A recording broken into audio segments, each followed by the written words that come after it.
This is Paul Schneiderman today on the 111th edition of the Sports Untold podcast, also on Rainier Avenue Radio. My show is formerly called Sports and Stuff, and I have as my special guest for the second time Steve Bunin. Steve was on my show back in October 2019 on the 58th edition, a whole different era, but Steve's back, and appreciate doing this. My tech producer is Lucius Tenebris, who's doing a very good job for me, and my podcast is now on Spotify, YouTube, Amazon, Google, iTunes, Podbean. You can also go to sportsuntoldpodcast.com.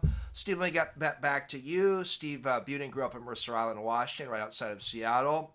He's worked at King 5 TV in Seattle, an NBC affiliate now for several years. Steve had an almost decade run at ESPN from 2003 through 2012. He anchored shows such as Outside the Lines, Sports Center, College Football Live, Baseball Tonight.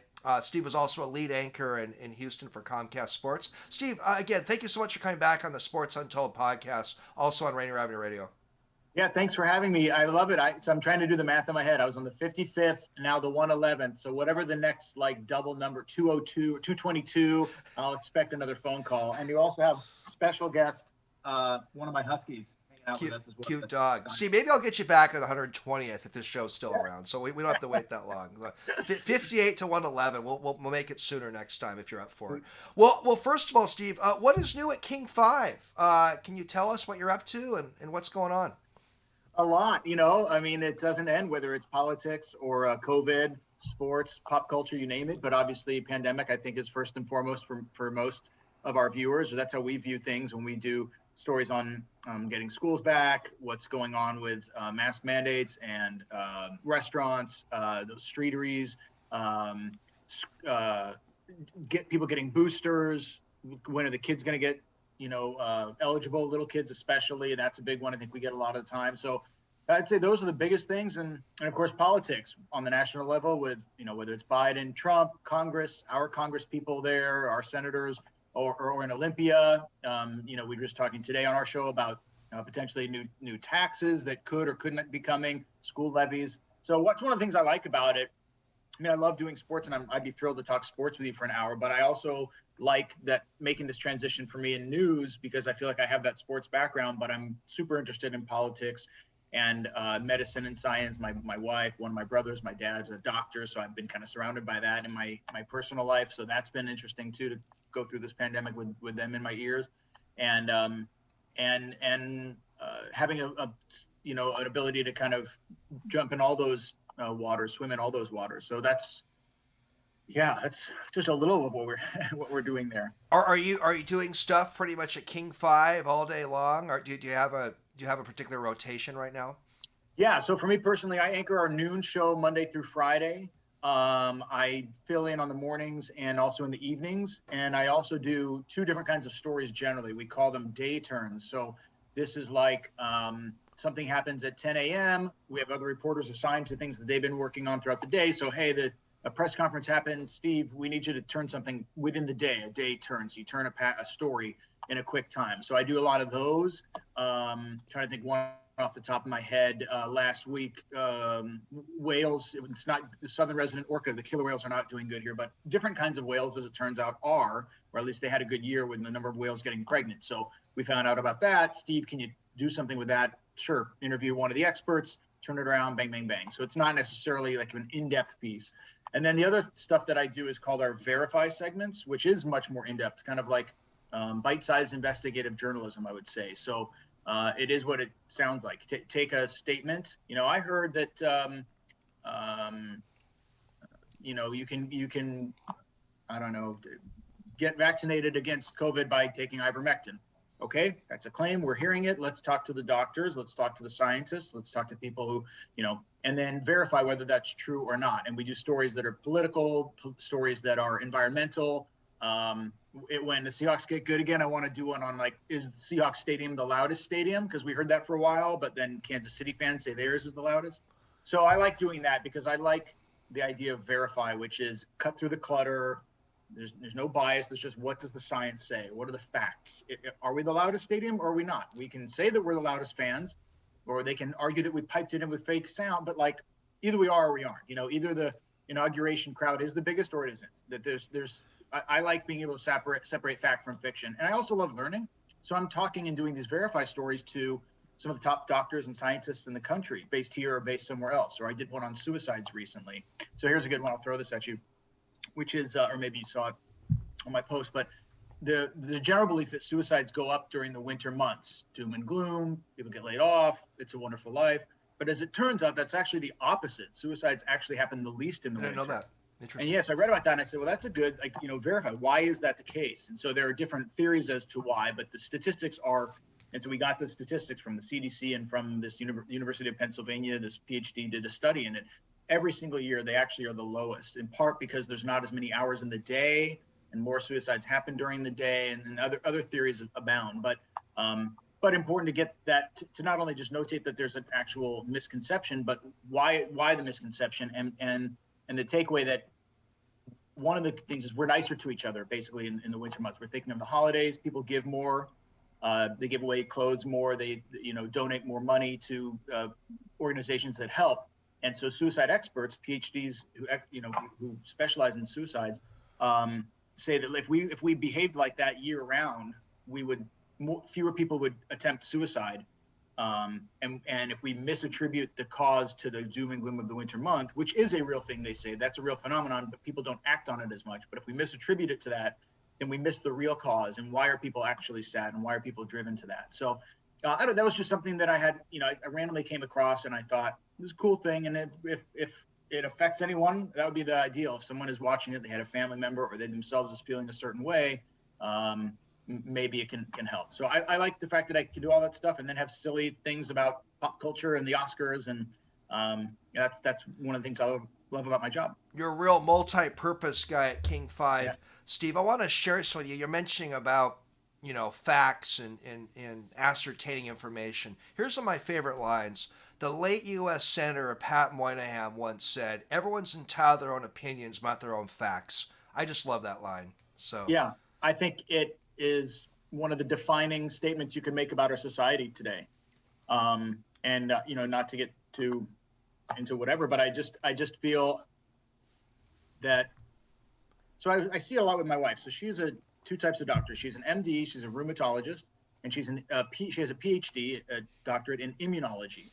So the immunology, that's like, this is vaccines, viruses. That's like literally her wheelhouse. And she's right now she's in our basement on not a Zoom call, but watching a podcast with virologists from all around the world, watching all the time. She studied for years to get her PhD, and she didn't just drop the ball there. She's every day, all the time, certainly much more smart lady. Right, and but also humble, because every expert I interview, the kind of more accomplished they are, the more humble they are about what they don't know and what we don't know, and they couch everything with, "This is what we know so far." And so I see and she's not the only one, right? I mean, there's hundreds of other immunologists around our country and the world, or thousands. And I see what effort they put in. And then I hear someone like Joe Rogan saying, with the research that I did, that's not what I've read. And that goes back to, you're not entitled to your opinion. You can Google for 5 minutes, or you can spend 20 years, 8-hour days studying something. And just like I wouldn't lecture Joe Rogan on how to do comedy. I did stand-up comedy once. I thought it was okay. I've seen stand-up comedy. I think I know some general things. People got to stay in their lanes of expertise. I don't. Well, yeah, sort of. I mean, not to stay in your lane about not having an opinion, but when you're basing it on what you determined is to be a fact, that's the fallacy. And I think it's insulting to doctors who do this, who spend their lives doing it. If someone on the street wants to say what they think it takes to be a sportscaster at ESPN, that's okay. I've lived it, so I can just tell you what it's like. And I have the same humility when I need to fix, my faucet. I can Google it and maybe do okay, but I'm going to trust the plumber. And that if 9 out of 10 plumbers say something, I'm going to believe them. And I'm not going to believe the 1 out of 100 who doesn't. And the same thing with doctors. So you may find one doctor who says, ivermectin's a great thing. When you have 9,999 other doctors saying it's not, it's a parasite, it's different from a virus, and it's differently used. And it is used in some countries for parasites that they have there, has nothing to do with COVID. And if you want to spend the time to listen to them and listen to the actual scientific differences, like my eyes will roll over, but they'll roll over out of respect of like, no, okay. I agree with you. You know what I mean? Like, I agree with you. You go to you defer to a plumber. You give people in their particular fields more deference. Yeah. Steve, I want to ask you something. You do a fun 5-minute segment about once a week with the NBC Meet the Press host Chuck Todd.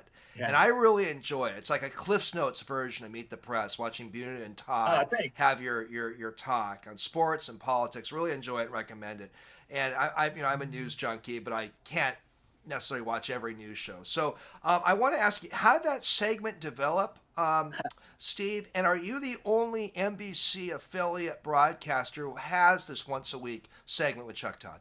No, we'll take you behind the curtain a little bit. Okay, so, please do. Not all. So he does a handful of these. I don't know the number of affiliates, if it's 6 or 16, but he does them sort of back to back to back. It's part of his assignment. So I think he hosts, it's called Meet the Press Daily, and he's often on MSNBC or NBC or CNBC in the mornings and our time, Seattle time. And then starting at whenever, he starts doing these sort of 4-minute interviews or 3 to 4 minute interviews with different affiliates. Who NBC affiliates who sign up for it or whatever, and predates me. And when I started to get assigned, and we do it on Fridays at 12:40, basically, it's kind of locked in. When I started doing the show, so I've done a lot of these in when I was at ESPN, like satellite interviews or where they're doing a handful of them, and I just know from experience, not even being on that end so much, but being on the end where you're interviewing. If you're doing the 10 in a row, it can get monotonous. Even if they're excited about a movie, I would interview, Mark Wahlberg about the boxing movie or the Philadelphia Eagles movie that he did, where he plays Dick from anyway. And you could just tell like they're tired by the time they get to you. They've answered the same sort of, there's only about how many questions can you ask about the movie, and so you're asking 8 of the same questions. And I always found that asking something totally out of the box was a great way to liven it up. So for a while, when iPods were new, this was my thing. I started to get a little reputation. It was before Twitter, so the public didn't care. But within ESPN, I was the iPod guy, because I would say we'd have Shaq on, and I would start it out, instead of asking him about the game last night or his new sports drink he's selling, I would say what's this top songs on your iPod right now. Or I did that. LeBron James, I remember he was kind of like, oh, great question, and it took him out of his like robot, I'm going to do 20 interviews. So anyway, I apply that. I don't ask the iPod question, but I apply it to Chuck. And early on, I did that. And I, not knowing, but just presuming that he had been doing these for a handful of years and every Friday, that he might enjoy it, but it still has some sort of repetitiveness to it. And I tried to break it. So I asked him, we only have 3 basically minutes, so it's time for 3 questions. So I asked, topic number 1, whatever presidency, topic number 2, Congress, and then 3, instead of asking another hard political question, which even for our viewers, it's the first time they're hearing, but I just know from his perspective, it's the 27th time he's answering about the economy and the whatever. And so I said something, the first one was like, you went to high school in Miami. What were you like in high school? And he's kind of like, well, and I'm just making it up, but I played the band. I think he was a French horn player or something in college. So I played the band and I was into politics, and I just felt like I learned something about him.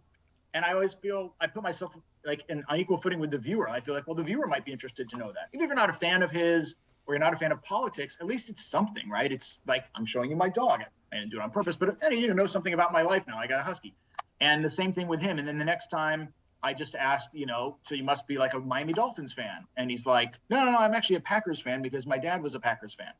Okay, so now every once in a while I ask him about the Packers, and it's fun. It's a lot of fun. When the Oscars are coming up, I ask him about the Oscars. Now sometimes it's risky, and I know with a guy like him, he's good enough. If you're a network anchor reporter, I know that I can put him. I don't send him my questions in advance, so he's good enough that even if he hasn't watched any of the Oscar movies, he can answer it in a way that doesn't embarrass himself or embarrass me. Where he says, "Why would you ask that?" Because you might. That's the swing and miss sort of philosophy. You guys have a good back and forth. And it's fun when you get into non-political stuff with him as well. I think so too. I think, and it adds to it. I think, and I know now that he looks forward, because my producers tell me as he's sort of getting ready, finishing, St. Louis or Salt Lake or whatever before he gets to us, that he's just seems a little more energetic. And not that I'm the greatest thing since sliced bread, but I just think it's a tool that I use to liven him up. I'm into politics, but I'm also into pop culture, so I like having that back and forth so that it's not just, here's a question about Biden, here's a question about Kamala Harris, and here's a question about Pramila Jayapal or whatever. So I enjoy doing it, and that's kind of what's grown. And people like you who are kind enough to say nice things, hopefully that's what makes it a little more attractive than just 3 questions about politics, is that it feels like it's really, you're kind of getting to know him a little bit, and you're getting that insight that he has from his 20-year career in DC. Well, I'm going to recommend that people go to the Bunin Facebook or Twitter site and take a look at the Chuck Todd interviews you do. This is Paul Schneiderman, the host of the Sports Untold podcast, also on Rainier Avenue Radio. Remember to please like and comment, subscribe to Amazon or Spotify, and you can go to my website, sportsuntoldpodcast.com.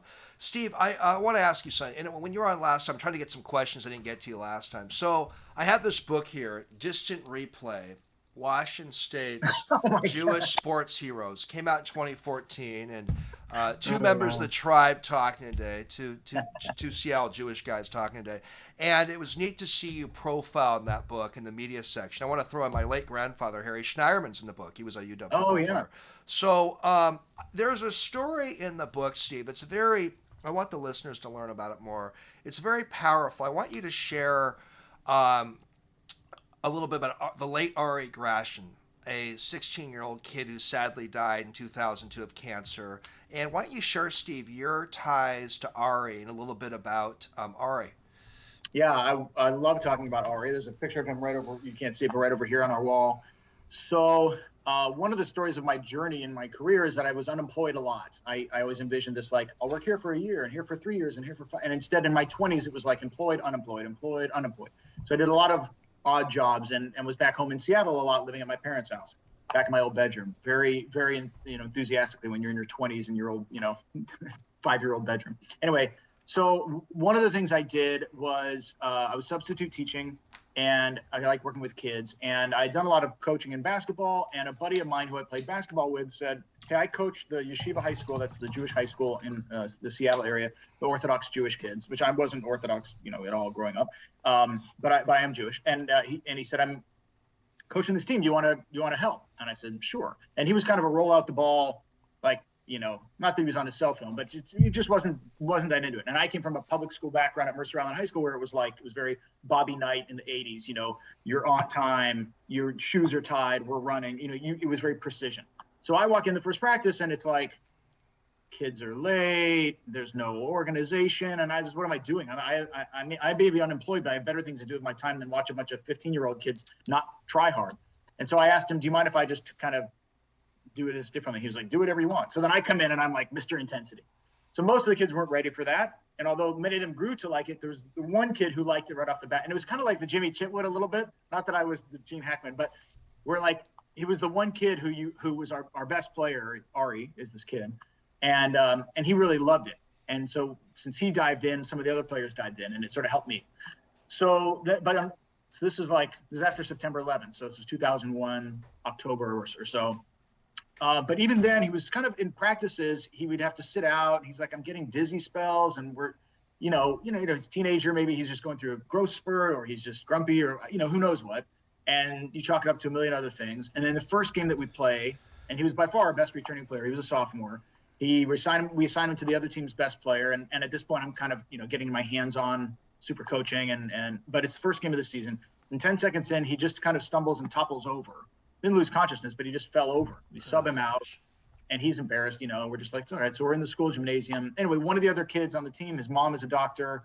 She brings him up behind the theater stage in the gymnasium and says, so I'm giving you all the details. It's hard for me to talk about Ari without going into the details. So I'll try to make it more concise. But anyway, she says, do this with your left hand, and he's doing this. Tap your thumb and finger together. And then she says, do it with your other hand, and it's as fast as you can. And it's like this. And so she's like, okay, we got to get you tested. So he had brain cancer is the short story. And then of the kinds you want to get, he had the bad kind. And then of that, 75 medulloblastoma is what it's called. So 75% of people, I guess it's benign and you're kind of okay. And then 25% you're not. And if you're in the 25%, you're really not. And so unfortunately he was in that. He had surgery, but it kind of didn't cure him. And so he fought for a year. So in this time, I'm also trying to apply still for TV jobs all over the country because I like coaching, but I'm trying to move on with my life. So it's a weird time for me where I'm trying to leave, but I'm falling in love with this team and this kid, Ari. And again, I didn't grow up observant Jewish at all. I'm very proud of how I grew up conservative, but it just wasn't, it was a whole different world. And I had my perceptions about what Orthodox meant, payas, rabbis, long beards, people, davening all the time. It just wasn't my world. And then these kids, a lot of them have told me, like, they had their perceptions about what non-Orthodox Jews were. Eats ham and cheese. What is he talking about? He doesn't know what Judaism is. So we had this kind of dual metamorphosis as I became more and more involved with the team, and I wasn't getting a TV job for a while. And Ari was obviously incapable of playing. He couldn't play, but I had him on the bench whenever I could. And I started his parents were amazing. I asked if I could help, and they said, anything that makes our son smile. So I kind of took them at their word. And because I was either substitute teaching or unemployed or not doing anything other than coaching, I had a lot of downtime. So I spent a lot of time with him at his family's house in Seward Park in Seattle, where the Orthodox Jewish community is by and large here. And it was everything from just watching sports to taking him to rehab appointments, doing rehab with him, taking him out for He was like a little brother, a little cousin to you. Yeah, and it's funny because he's the third of 4 boys in his family. He had 3 brothers. He's the third. I have the same. I'm the third out of 4 boys. And yeah, it was this mixture. It was like coach, player, mentor, mentee, big brother, not a father figure. I'm really great friends with his dad still to this day. So I always was very careful trying to be with the family about respecting my place in this whole weird thing. But also the way his buddies, his teammates all like, so I learned what Orthodox Jews do on Friday night to Saturday. They like turn everything off, and in order to then have any kind of social life, you're with, your friends and families. You have big meals together. You're off of this, not that cell phones were as big, but you're off of the cell phone. There's no TV. You're not driving to a Husky game. So I did all that and loved it. But I started to spend Sabbath or Shabbat or Shabbos with them, and all his buddies there the whole time. It was like this jovial atmosphere, even though had the umbrella of cancer, and you kind of know it was coming, but it just wasn't never kind of trending in a great direction, even though we had hope at different times. So anyway, so it lasted a year until he finally passed away, but he just changed my life. I ended up becoming more observant. I met my wife around that time. This doctor who I've been telling you about, she's amazing. And she became really close with the family. And it just has colored everything about my life, how I work with kids, what I consider my humility, what's important. I feel like I have a strong perspective on life because I saw one of the biggest tragedies, I think, in life, which is a kid going through cancer or, a kid dying. Like, I think once you see that, things get whipped into focus. So I don't get stressed about little things anymore. I get stressed like everyone. I'm not trying to sell myself off, but I think it made, it just shaped my life in a way, and he shaped my life in a way that I can never repay. I mean, I know, his family, and he would say, he was thrilled that I was part of his life, but I got way more out of that relationship than he did. So I'll tell you, so I get the job interview at ESPN. This is a year and a half later.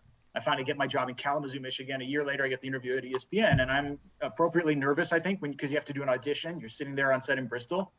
And I just wrote his initials, AG, Ari Grashin. I wrote his initials down on the script, I can imagine right now with the shot sheets in the script. And it just kept me calm. Like, I kept thinking, I wanted to be great. I was, trying to be prepared and energetic.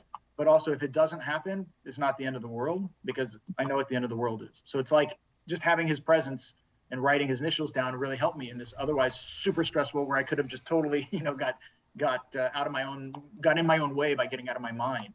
And so he helped me with that. And as a dad now, I think I'm a better dad than I would have been had I never met him. And I wish it all went away and he was back. Wow, and snap my fingers. This late young man had such an impact in your life, Steve. Steve, I had our mutual friend Steve Kelly. He's a friend of mine. I've had him on his show a few times, and Steve Kelly shared with me a lot about Ari as well. So, very powerful story. Hey, when I had you on last, we could talk about Ari the whole interview. But I know, sorry. I hate to. Sometimes when I transition from something serious to less serious, I always feel kind of guilty. But I'm sure you can relate to that. But we had a lot of silly moments too. I mean, he was amazing. He was a great kid. Hey, when you were on my show last time, Steve, I asked you a question I've been asking many guests on my show the last couple of years. I asked you who's a living sports figure you'd love to interview, have a conversation with. I believe you mentioned Steve Largent. You gave a great answer. I was going to say, that's my first. Yeah, but here's the second question. I don't think I asked you a little over 2 years ago. Who's a deceased sports person history you would have loved to have interviewed or had a conversation with? Great question. Jim Thorpe. I don't know. I've always been sort of fascinated by him. Name. Yeah, like anyone who can do things at that level in different sports. I mean, that's super. And just what he went through as a human, as a black man. I mean, that's insane. I guess that's the first name that comes to mind. Trying to think, great athletes of years gone by. Obviously, Jackie Robinson. I feel like that's a stock answer that a lot of people would give. Dave Sims gave me the answer, Jackie Robinson. Yeah, I mean, it's anyone who overcomes something, right? So whether it's sexism or racism, discrimination, a poor upbringing, I'm always fascinated by those stories. I think, and some we all kind of are because it's a dramatic arc, right? Like, I tell you what, I just finished reading a book, not just, but this summer in the pandemic, I read Satchel Page's, a biography of Satchel Paige, a really like good, thick one.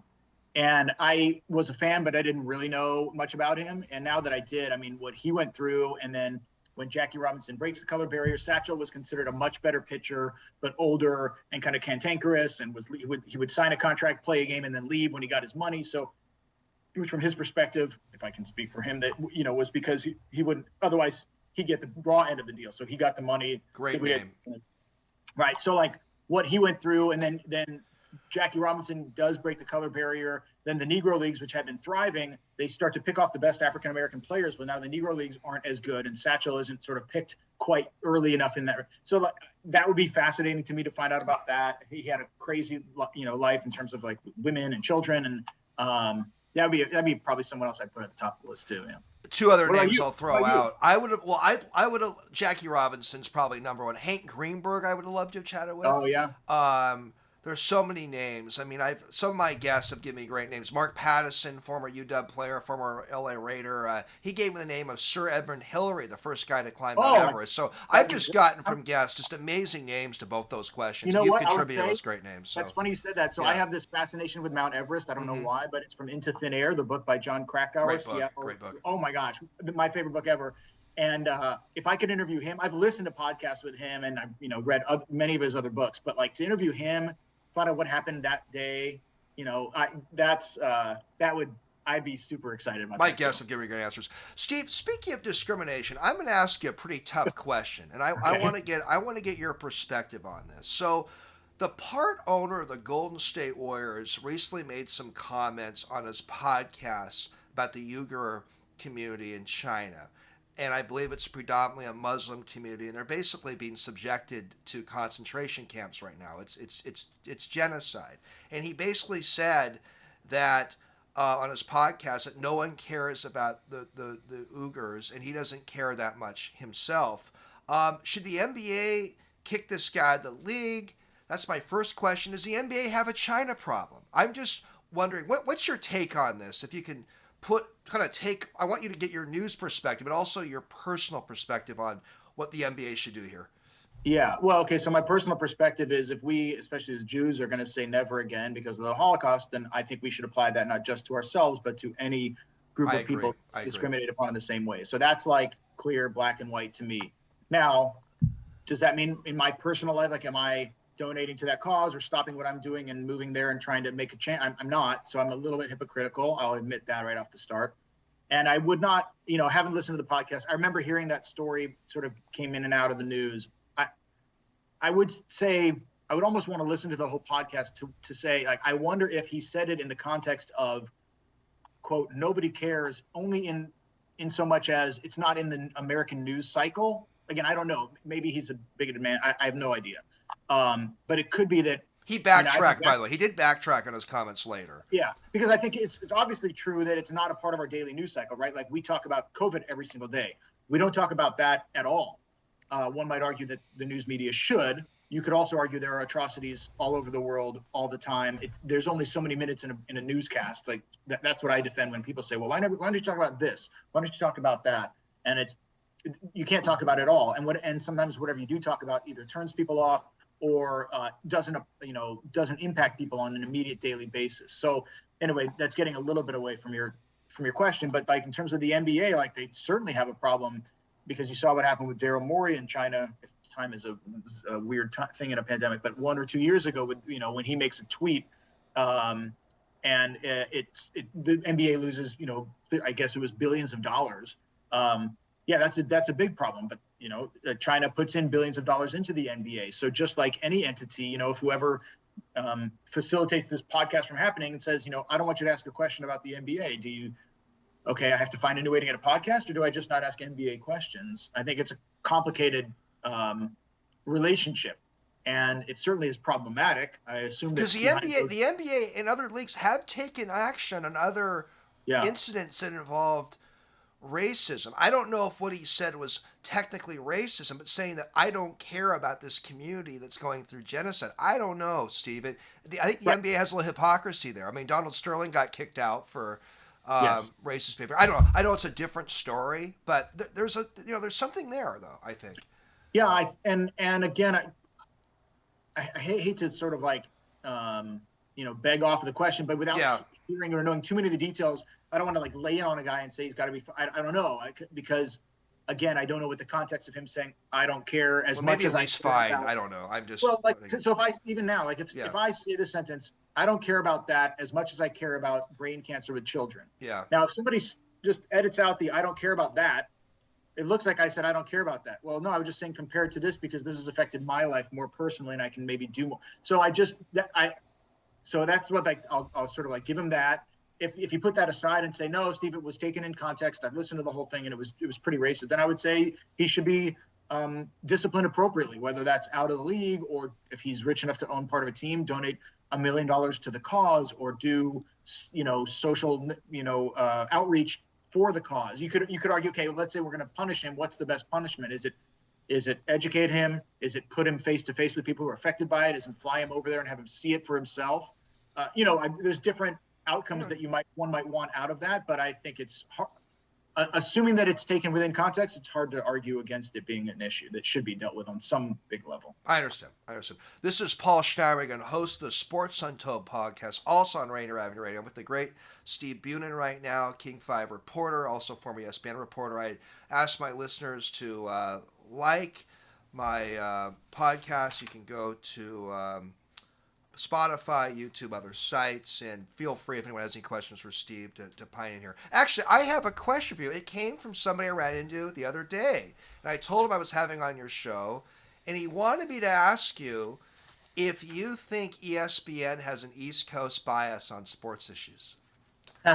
In short, yes. Again, this is like taken out of context. Steve Bunin rips ESPN. No. Love my time there. Love it. Well, I would say that the more accurate call is a big team bias, which is also, it's the tail wagging the dog a little bit. So I'll quickly explain.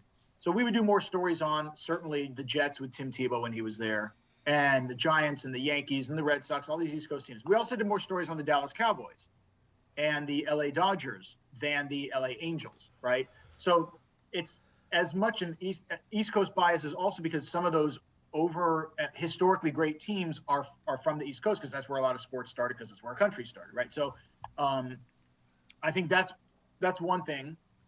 UConn women's basketball, another example. We would cover way more of them than Washington when the Huskies would have a good season, or even Tennessee when they were as good. But then the other thing, the tail wags the dog a little bit, because we would see these ratings. So you put Yankees Royals on, and I'll just make up a number, but the rating is a 2.6. You put on the Royals and the Mariners, and it's a 1.2. Well, so it doubles the, whatever it is, doubles the ratings, let's just say. And then the same thing is true, especially Yankees against the Red Sox, but Yankees against any team compared to any team against any team. And if the ratings are double, at some point, ESPN is a business. The idea is to, of course, entertain and inform, but to make money. They make money off advertising revenue. They can charge more if the people are watching. So if you're the people running ESPN, it doesn't make any sense to put on the Mariners and Angels as often as the Yankees and whoever. So then over time, that just is a snowball effect, right? So, well, then the Mariners will never have good ratings because you never put them on. So no one can fall in love with them the way they fall in love or hate the Yankees. So it becomes this snowball effect. And so the impact is real. And having been there, I can definitely attest to it, because for instance, it wasn't the Seahawks, but it was the Mariners and Yankees, or something like I think it was the Oakland A's and the Yankees had a playoff series. Oakland wins. So the next morning next afternoon, we're doing ESPN news segment. And I say, we got to ask, an Oakland question first. They move on. They're playing the whatever Tigers. Let's break it down. No. The big thing that people care about, and this is what comes from above. People care about the Yankees. What's next for the Yankees? And I said, I just feel like on principle, we need to ask about the winners first. Now I can ask one question about Oakland and then 3 about the Yankees to satisfy that idea that people care more about the Yankees. But I said, it's just wrong that we're asking about the losers instead of the winners. And I'm pretty sure I lost that battle.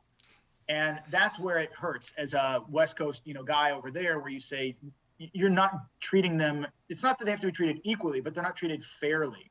So I think that's part of it. But like Gonzaga is a team that broke through that. So now Gonzaga, small Jesuit school from Spokane, it maybe took longer than it would have had it been Pitt or St. John's, a small, religious school in New York. If St. John's is doing well, they'll get more time probably than Gonzaga. Maybe not now, but right through the 90s and 2000s. So, but now that Gonzaga is a big school, they'll get more shine than maybe Michigan, Wisconsin, some Big Ten game, because now they're so good that now they're getting big time recruits. So in short, in summary, yes, there's an East Coast bias a little bit because a lot of the people who work there are from New York, Boston, or in between, because that's ESPN is, people know, it's Bristol, Connecticut is exactly halfway between New York City and Boston. So there's a lot of people who work there. They grew up Yankees fans. They grew up Red Sox fans. They grew up Boston Bruins. That colors their world. And my world is colored by Pac-12, Seahawks, Mariners, Sonics, etc. So we all bring that to the table. So if you have 10 people in a room and 7 of them are basically from the Northeast-ish, well, that's 70% of the input is going to be there. That's also, not to get more serious, but I think that's a good example of why diversity is so important in any workplace, not just geographical when you're talking about sports and what should we cover, but how many women are out of that 10 people in our sports center meeting? How many were women? How many were not? How many were people of color? How many were disabled? How many anything outside of the white male? So I think that sort of informed me. And I'll tell you, when I was working in Houston radio, it was one of the frustrating things to me was not 100%, but by and large, it was very white male dominated industry and rooms. You're with your producer, your co-host, yourself, obviously white male. There just wasn't that much diversity. And I remember when I came back and even interviewing for the job at King 5, just walking around a newsroom again, I was like, oh, it was a nice revelation, a re-revelation of like, okay, this is much more balanced in terms of who I'm seeing around me. It's just not all white men. And so anyway, and the more silly point, yes, in ESPN that does exist. Well, I think the listeners will enjoy, and I do, hearing your literal firsthand perspective on that, because you were at ESPN for nearly a decade, and a lot of insights there. Hey, I want to ask a personal Steve Bunin question here. The sports Illustrated media critic, I believe I'm pronouncing his last name correctly, Richard Deutsch, called you once one of the most underrated talents in sports journalism. I got 2 questions for you. How did you feel being called an underrated media talent, and why was there a perception that you were underrated when you were at ESPN? That's a great question. So that's a funny story too. Yeah. Richard Deitch, very close, Sports Illustrated. I had no idea who he was. Again, Twitter was like just starting out when this was probably 2010 or 11. So it wasn't like it is now, where now I follow him and everyone. It was right. I think it was in an online art, like on si.com. Anyway, so somebody told me like, hey, man, you got this great shout out. I had no idea who he was. It's not like we were buddies and I was a source for him. And so he was doing me a favor. It came out of nowhere. So it was really rewarding. I think probably why I guess you have to ask him, but in terms of being underrated, I took it as a huge compliment. I never took it as like a backhanded, like, you're saying I'm not good. No, it was like, I'm in this world where there's a lot of high profile, Scott Van Pelt and Kenny Mayne and Linda Cohn and all these, and they're all deserving. I'm not taking away from any of them. The late Stuart Scott, Stuart Scott, right. Titans in the business. So I always felt humbled to like, I'm working alongside them because again, a year and a half before I'm coaching Yeshiva High School basketball in Seattle. What a story. So, from a year from that, and I'm working along with Dan Patrick. I'm hanging, we're in the cafeteria. I'm in line getting pasta behind Dan Patrick. Like, what? So the fact that anyone recognized me and said I was underrated, just as like, he's not one of those guys you ever think about. If you're going to say who works at ESPN, all those people I talked about, and then 10 more people and Bob and 10 more people after that. And then eventually maybe you come to me if you're my mom, you know what I mean? Like people, but again, I'm not trying to be falsely humble. I was very proud to be there. There's only about 40 anchors at a time. But to be singled out as underrated to me just was like a validation that I was doing good work. And it may not have been on the highest profile shows, but it was on what I considered important shows outside the lines. It wasn't the 11 o'clock Sports Center after the Super Bowl.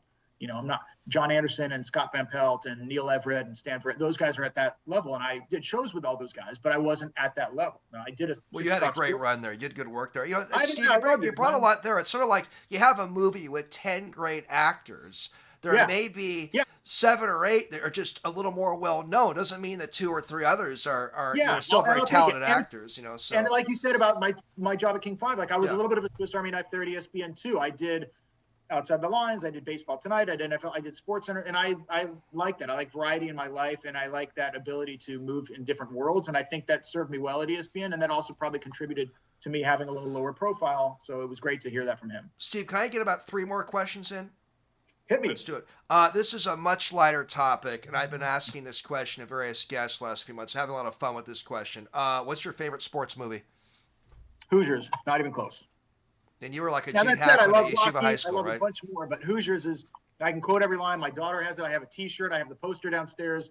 Hoosiers is my number one. That's a great one. And Gene Hackman retired from active acting about 7-8 years ago. So he's just one of the titans in our industry. And by the way, there's no other correct answer. The only correct answer is Hoosiers. Well, I've got a lot of answers. I've gotten, Hoop Dreams and yes. Hoop Dreams, a lot of movies come up. One sports movie I watch, kind of a sports science fiction movie I finally watched is Rollerball with James Caan. That's a fun one. And Brian Song has come up with James Caan too. I'm trying to get James Caan on my show, by the way, but we'll see he would be if that amazing. happens. Yeah, we'll see if that happens. Michigan State guy, I believe. He may have been. Yeah. That's a great name, though. A great movie, Hoosiers. Several guests have also mentioned that. Okay, I'm going to go back to something more serious. One of the biggest sports controversies in 2021 is listed as Naomi Osaka's refusal to attend press conferences. Just for the listeners, she's a 23-year-old, I believe, a 24-year-old tennis player. And back in May of 2021, 4 days before the start of the French Open, Naomi, a 4-time Grand Slam winner, announced via Twitter that she would not be taking questions from the press at the tournament. She mentioned some mental health concerns, and she was facing fines and possible expulsion from the tournament for her refusal to attend media events. So she stepped aside from this tournament.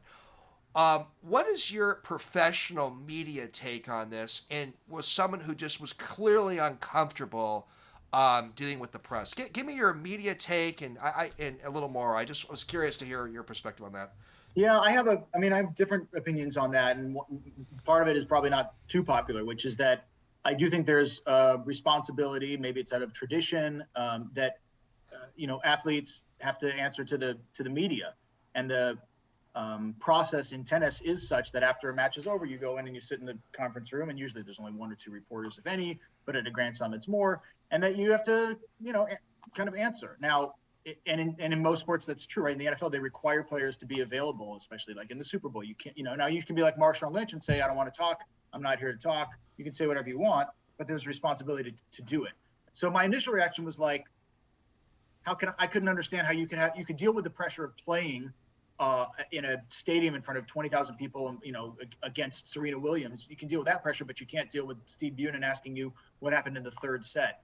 But there's also that, like, again, married to my wife. People have their comfort zones, though, Steve. Right. And language barrier is something. Comfort zone is something.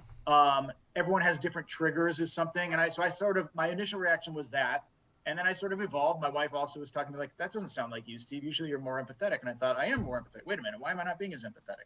And I realized it's because, again, my position is I'm racing to deadline. I just need 2 or 3 sound bites. I don't consider it that hard. I'm not asking you to answer questions about, thick questions on genocide or cancer that you and I are talking about. This is just like, what happened in the 4th set? What could you have done better? How can that really be taxing to you mentally?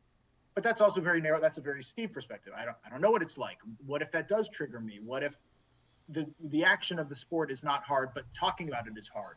So I guess what I hope is that there might be some workaround that's a compromise. Maybe, I don't think it's right that everyone else has to do it, maybe, and she doesn't, but maybe it could be done in a different way. Maybe it's virtual. Maybe if she's more comfortable talking through and I'm just inventing this, but through an interpreter, and they can siphon the question so that you can at least have some interchange of ideas and questions and answers because I also empathize with other players on tour. If I don't want to do it, but it's not a mental health issue, but I have to do it. Why doesn't she have to do it? I have to answer. Serena Williams answers the questions. Why doesn't it? So I think there's probably a good middle ground. That my initial reaction, I'm not as proud of what I first thought, and I like to think that I've evolved a little bit on it. And I hope that she does too, and that she finds a way to be able to communicate either out of obligation to the other players on tour who have to do it, or those who came before her, or to grow the sport, or just to herself.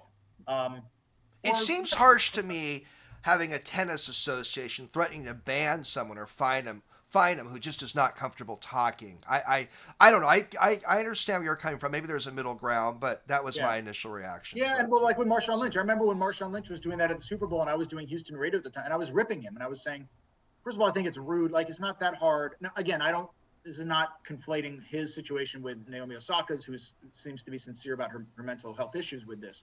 But with him, I thought he just didn't want to speak, or he thought media is beneath him. And that's another thing. Like, I've dealt with so many athletes who think that they're, above you. Like, I can't believe I have to answer this question. And it's more out of arrogance than out of a true concern of their health.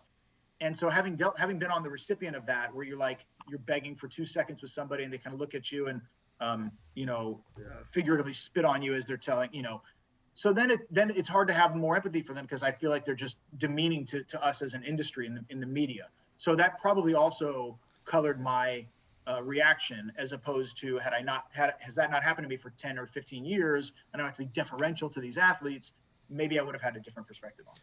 You got about 3 more minutes, Steve, right? Yeah, right. For sure. 2 more quick questions. I want to respect your time. You're generous for your time. Can you think of a question you did not ask in an interview that you wish you asked? You look back and thought, gosh, you either got cold feet or you forgot or it just wasn't the right timing.